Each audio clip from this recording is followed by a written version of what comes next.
Dalam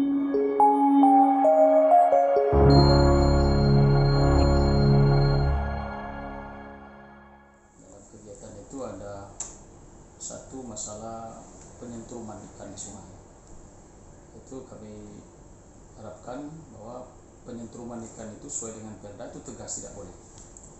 Jadi kepada seluruh masyarakat di desa-desa sekecamatan yang ada di Kabupaten Musirawas Utara yang saat ini masih beraktivitas nyentrum untuk segera di stop, karena Perdanya itu ya satu berat hukumannya kan, dan itu penindakannya ini tuh sangat tegas, itu tidak bolehnya nyentrum di sungai. Nah, tapi kita bukan tanpa ada solusi. Nah, itu nanti melalui kepala desa mendata seluruh warganya yang aktivitas nyentrum untuk didata. Misalnya tadi ada Kecamatan Rawas Ilir, camat melapor di 3 desa atau Kelurahan Bengetelu, BM1 dan BM2 itu ada 17 orang, dan belum desa-desa yang lain. Jadi ketika kita data, jadi kita buat solusinya apa untuk agar mereka stop nyentrum, tapi solusinya harus ada dari pemerintah daerah. Itu nanti kita bicarakan di tingkat tinggi bersama Pak Bupati untuk solusi, artinya pengganti daripada mereka tidak nyentrum lagi. Kemudian menyampaikan tadi dia setelah itu masalah tidak dibolehkan pesta malam setelah Idul Fitri. Di Idul Fitri tidak boleh pesta malam. Dan di stop pesta malam ini karena memang dari ada perdanya yang sudah dibuat, perda itu. Nah, perda itu dengan sanksi yang berat, satu pembubaran, yang kedua 3 bulan kurungan, kemudian yang ketiga itu denda 50 juta.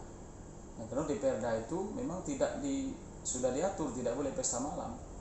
Jadi yang dibolehkan itu adalah pesta di siang hari untuk kelancaran persedekahannya dari jam 8 sampai jam pukul 18 sore. Untuk dari pemerintah gitu atau sampai ke jajaran bawah ada tim khusus untuk penanganan baik dari penyentrum ataupun pengaktifasi untuk pesta malam? Ya, kalau penyentruman itu ada satu, artinya orang sekitar kan LPPS itu, kemudian nanti bisa kerjasama dengan pihak kepolisian dalam penindakan ini. Kemudian juga penindakan ini akan sulit terkendala penindakannya secara cepat kalau pembiayaannya tidak ada. Jadi LPPS itu kemudian pihak kepolisian ditambah dengan pendanaan yang cukup untuk penindakan itu, sekaligus untuk mensosialisasi dan diadakan pembinaan, sekaligus juga solusinya untuk penyentruman ini.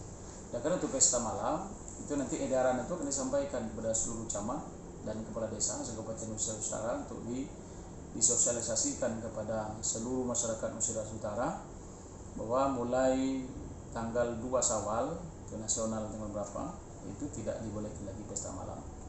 Itu bukan karena fatwa wakil bupati, bukan fatwa bupati, itu perda yang sudah dibuat terdahulu. Jadi untuk kami tidak lanjuti untuk tidak lagi pesta malam. Kemudian ada lagi sela-sela itu kami bicara di rakor tadi tentang jalan-jalan kecamatan yang masih semak belukar kan, masih serut, masih dusun itu untuk dibersihkan supaya dari Rawas Hulu ke Ulu Rawas itu jalan kabupatennya bagus, tidak serut kiri kanan kan. Kemudian ke arah Rawas Hilir, dan ada juga beberapa di desa Karandapo menuju ke SP4 atau SP5 yang ada di Trans sana. Ini kami baca bincang-bincang santai dengan kepala desa sekaligus tentang artinya penyampaian keluh kesahnya para camat dan kepala desa. Dan berakhirlah alhamdulillah, mudah-mudahan ini kepada seluruh masyarakat diharapkan bagi yang nyentrum berhentilah nyentrum karena itu ada sanksinya, dan kita akan buat solusi yang terbaik apa untuk mengganti itu. Yang pesta malam nanti untuk sampai Ramadan kita masih ada kelonggaran lah akan untuk pesta malam. Jadi setelah habis bulan suci Ramadan masuk Syawal, maka aktivitas pesta malam tidak dibolehkan kecuali siang hari karena ada perda. Terima kasih. Terkait ini Pak, masalah kegiatan penambang liar ini mas liar peti legal. Itu nanti ada pembahasan khusus Karena itu harus melibat ke tingkat provinsi, ya kan? Dan beberapa hal-hal yang penting lainnya yang menyangkut tentang penyakit masyarakat, misalnya seperti narkoba, ya kan? Dan itu penindakannya kalau tidak tingkat itu agak sulit kita tindakannya, menyelesaikannya itu sulit. Itu nanti ada artinya bahasan khusus untuk peti itu. Nah kalau hanya melalui kepala desa dengan camat untuk menghimbau saja tanpa penindakan yang tegas, itu sulit terjadi. Karena tempat itu minat itu jauh. Tapi yakinlah ini jadi perhatian pemerintah daerah. Nah, hampir 5 kecamatan di Ilir dari Kecamatan Karangjaya itu hampir 70% masyarakatnya menggunakan air itu untuk mandi, untuk kebersihan, bahkan mungkin ada yang untuk minum. Nah, kalau ini tidak ditindak cepat diatasi ini akan jadi masalah besar. Nah, cuma ada satu juga yang mungkin jadi kita pikirkan bagi yang aktivitas seperti di sana. Mereka juga kan kadang-kadang mana hidup juga di situ. Nah, penggantinya itu apa? Solusinya. Nah, tapi kadang kami juga tahu bahwa hampir 60% bukan orang Muratara yang lakukan peti di situ, banyak orang luar. Pekerjaannya. Nah, pekerjaannya cuman kita cuma pekerja aja. Mungkin pemodalnya dari luar, tapi belum kami data secara validnya supaya kami tahu. Nanti solusinya apa, cara menindak macam mana. Tapi itu bukan tingkat kabupaten aja, harus ada melibatkan di provinsi. Nah, insyaallah di front keagamaan ini semua masalah BKMT itu kita buat kelompok dari kabupaten sampai ke camat dan desa. Jadi kita membentuk BKMT tingkat kabupaten. Tadinya mau GGKMT, gabungan guru dan kelompok majelis taklim. Jadi setelah ditengok legalitasnya lebih ngarah ke BKMT kan, itu tingkat nasional kan. Kita buat, kita bentuk, dan ini sudah jalan. Ada tim, dan nanti di Muratara ini ada namanya Komite Agama. Komite Agama itu terdiri dari ada perwakilan umat Islam, Hindu dan Kristen. Dibuat satu komite itu. Untuk apa? Artinya untuk kita mengetahui kegiatan di beberapa agama, terutama Islam, Hindu dan Kristen. Itu dengar keluhannya dan kegiatannya apa yang mereka lakukan. Ya. Kemudian tidak lama lagi kita nanti insyaallah akan mengadakan safari Ramadan. Safari Ramadan daerah ke desa-desa. Kemudian akan merapikan seluruh organisasi-organisasi keagamaan seperti DMI, Dewan Masjid Indonesia, IPHI. IPHI itu Ikatan Persaudaraan Haji Indonesia, kemudian LVTQ dan beberapa kegiatan ormas yang lain.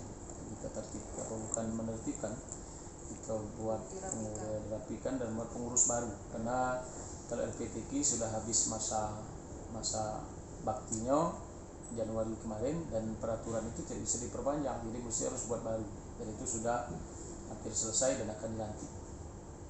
Kira ada bocoran tak? Gimana? Ada bocoran mungkin? Ketuanya ya sebenarnya orang Muratara semua, Ustaz di Muratara semua, dan memang beliau kami pilih orang-orang yang memang cakap dan bisa melaksanakan kegiatan LPTQ itu dengan baik. Dari kecamatan mana tuh? Orangnya? Ya, kalau ketua sudah dipastikan, insya Allah ketuanya Ustadz Anwar Maksum. Ustadz Anwar Maksum sebagai ketua LPTQ. Harusnya saya lakukanlah apa yang sudah harus dilakukan oleh LPTQ dengan baik. Baik itu dalam rangka penyelenggaraan MTQ harus lebih baik dari sebelumnya, harus transparan tata penilaiannya, kemudian mungkin dari kesejahteraan honorariumnya harus juga wajar gitu kan. Kemudian kami menekankan kepada LPTQ yang baru, tidak boleh peserta musabaqah adalah orang-orang di luar Muratara. Pakai coki itu tidak boleh, haram hukumnya di Muratara. Harus anak-anak Muratara asli. Apapun kondisinya, hasilnya apapun, tentang dia nanti bisa berbicara apa artinya juara atau tidak di provinsi nasional, tapi kita bina adalah anak-anak Muratara. Kemudian kita adakan nanti pembinaan secara rutin Jadi saya kepengen LPTQ itu bukannya sekedar ngurus MTQ baik, tapi pembinaan secara rutin dengan biaya yang ada yang kita siapkan. Kemudian masalah santri yang sekolah keluar yang dibeasiswakan lebih kurang 120 orang, alhamdulillah insyaallah mereka tahun ini semuanya mereka akan tamat. Apakah di stop? Tidak, kita lanjutkan. Mereka anak-anak muda Tara. Nanti akan kita lanjutkan beasiswa baru dengan cara yang lebih selektif, dan kita memang benar-benar siapa yang terpilih disekolahkan itu memang anak-anak yang pantas dari segi kecakapan, kepintarannya, kemudian orang tuanya mungkin tidak mampu, tapi anak ini cerdas dan punya kemampuan untuk disekolahkan di pesantren, dan dia memang ingin sama-sama membantu Muda Tara. Kita ini ada di visi misi kita itu adalah umroh gratis. Aturannya kita akan melaksanakan kegiatan umroh itu mungkin paling efektifnya setelah dimulai dari tahun 2022, karena 2021 pemerintah Arab Saudi belum mengizinkan jamaah dari Indonesia. Nah, haji ini saja ini masih dalam tanda tanya ini, bisa haji tidak tahun ini karena apa namanya tuh tentang masalah COVID ini. Jadi bukan karena dibatasi kita tidak melaksanakan program itu, karena pemerintah Arab Saudi belum menerima jamaah dari Indonesia karena COVID ini kan. Tapi setelah nanti insya Allah izin ini sudah dibuka, kita sudah bisa, dan batasan umur ini artinya tidak berlaku lagi, karena sekarang ini sudah dibuka umroh ada beberapa bulan, tapi dibatasi 50 tahun ke bawah. Begitu dibuka tambahan peraturan boleh 60 tahun, itu tutup gara-gara pandemi. Nah, nanti begitu habis haji, umroh ini insya Allah 2022 akan kita pastikan, insya Allah kita mulai, mudah-mudahan nanti pandemi selesai, jamaah Indonesia bisa diterima, nanti akan kita kirim jamaah umroh dari Kabupaten Nusa Utara. Nah, kami saat menginginkan di program umroh itu ada beberapa teman-teman yang gimana tuh nyebutnya, kalau disebut preman itu agak terlalu seram kan. Ya pokoknya yang teman-teman saya yang ada kategori gitulah nah, kan. Jadi tapi dia mau taubat. Ya karena orang yang seperti mereka ini tidak boleh kita kucilkan, dia sudah sama manusia. Bagi Allah itu jangan kita bilang kita alim rajin ke masjid apa sih masuk surga, belum tentu. Sebab pas akhir hayat kita kafir, karena itu hak Allah. Tapi siapa tahu orang yang hari ini dia tidak pernah ibadah, dia tidak tahu ngaji, istilah itu nakal, tapi ketika Allah ingin mengubah hatinya jadi taubat, dia jadi orang yang soleh. Nah, mereka ini kalau nak ke masjid sekarang, dia dicaci maki orang. Mengapa ke masjid nih, setan nih ke masjid. Nah, padahal dia nak berubah, tapi kalau dengar kalimat itu baik. Nah, saya akan selamatkan, saya akan umrohkan mereka. Nanti insya Allah setelah pulang dia bisa jadi artinya itu pendakwah baru untuk ngajak teman-teman yang selama ini jarang tidak ke masjid mau ke masjid. Kenapa? Dia sudah punya pengalaman indah di tanah suci. Insya Allah saya akan janji bahwa itu adalah komitmen saya dan keinginan saya bahwa teman-teman yang tanda kutip disebut begitu kan saya umrohkan. Porpres namanya Forum Komunikasi Pondok Pesantren se-Kabupaten Nusa Utara. Nanti saya akan mendata berapa nih yang Pondok Pesantren Muda Tara ya. Yang ada izin itu berapa, yang tidak punya izin itu berapa, dan itu nak saya data anak muridnya berapa, kemudian guru-gurunya berapa, kemudian nama pesantrennya apa. Nah, nanti setelah kita kumpul Porpres ini, nanti kami bersama Pak Bupati ada namanya BOP, Bantuan Operasional Pesantren. Dan itu kami sudah mengkorek-korek sedikit. Kalau insya Allah ini mohon doanya, ini tidak ada, karena kita ini kan sedang reposisi dengan refocusing ini juga pusing mikirnya.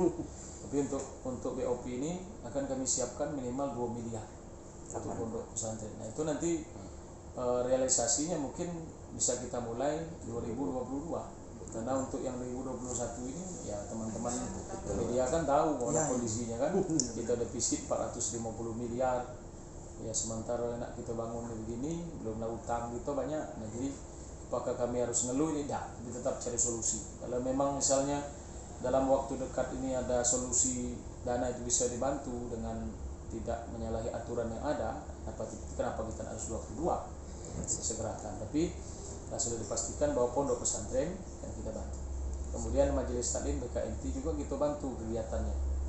Ya, setidaknya minimal dalam per tahun itu 500 sampai 1 miliar untuk kegiatan keagamaan, terutama pengajian ibu-ibu. Dan di pengajian ibu-ibunya juga saya akan harapkan UKM-nya tumbuh melalui pengajian. Karena ibu-ibu di pengajian ini enak, bisa buat batik, bisa buat makanan dan sebagainya. Nanti artinya ngaji sambil cari duit, gitu kan? Ekonomi kreatif. Ya, kita buatlah seperti tadi kreativitas majelis taklim.